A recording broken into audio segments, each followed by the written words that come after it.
সম্মানিত দর্শক, আসসালামু আলাইকুম। আপনারা দেখছেন আদার গাছগুলো চমৎকার হয়েছে। আসলে বস্তায় আদা চাষ এটি একটি নতুন প্রযুক্তি এবং আমাদের দেশে ব্যাপক সাড়া ফেলেছে। আপনারা দেখতে পাচ্ছেন আদার গাছগুলো চমৎকার হয়েছে। তো আদার গাছ যখন এরকম বড় হয়ে যাবে আপনাদের, তখন আদাতে অনেকে সার প্রয়োগ করতে চান। সেই সময় সার প্রয়োগ করা অনেকে বুঝতে পারেন না যে কিভাবে সার প্রয়োগ করবেন। তো সেই পদ্ধতিটা আপনাদের আজকে আমি দেখানোর চেষ্টা করব। এই যে এই পাশের গাছগুলো একটু খেয়াল করেন একটু। এই যে দেখতে পাচ্ছেন এই বস্তাগুলোতে মাটি দেওয়া হয়েছে, সার প্রদান করা হয়েছে। আর এই যে আসলে এই বস্তাগুলো এরকম ছিল, এই যে দেখতে পাচ্ছেন বস্তাগুলো, এই যে দেখেন গোড়াগুলো কিন্তু একটু বের হয়ে গিয়েছে বৃষ্টির পানিতে। এই গাছে এখন আপনি যদি সার দিতে চান এই অবস্থায় গাছগুলোতে, তাহলে কিভাবে সার প্রদান করবেন, তো সেই বিষয়ে আপনাদেরকে জানাতে চাই। তো আমি কথা বলবো এখানকার যিনি উপসহকারী কৃষি অফিসার রয়েছেন, মোহাম্মদ নাজিবুল ইসলাম।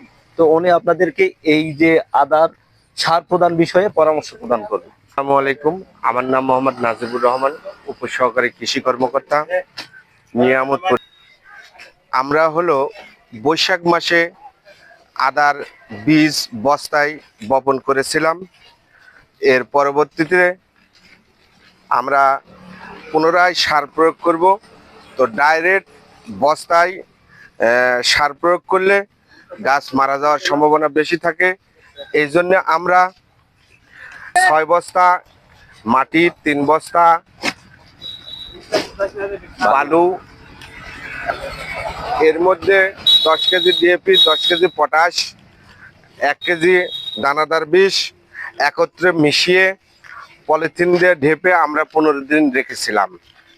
15 দিন পর পুনরায় পলিথিন সরায়ে মাটি সুন্দরভাবে আলগা করে নিয়ে পুনরায় গাছের গোড়ায় আমরা এই মিশ্রিত মাটি বালু মিশ্রিত সার পুনরায় গাছের গোড়ায় দেওয়ার চেষ্টা করতেছি, যাতে গাছ সুন্দর থাকে এবং হলো গাছের যেন ক্ষতি না হয়।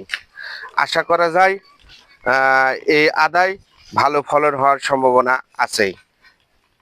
আচ্ছা, আমরা মাটির সাথে না মিশিয়ে যদি ডাইরেক্ট সার দিই, সেই ক্ষেত্রে ক্ষতির সম্ভাবনা কিরকম হতে পারে? ক্ষতি কি ধরনের হতে পারে? আমরা মাটির সাথে মিশিয়ে যদি সার প্রয়োগ না করি, তাহলে গাছের গোড়া পচে যাওয়ার সম্ভাবনা থাকে বা আদার গাছ মারা যাওয়ার সম্ভাবনা থাকে। এই জন্য আমরা ডাইরেক্ট সার প্রয়োগ করব না।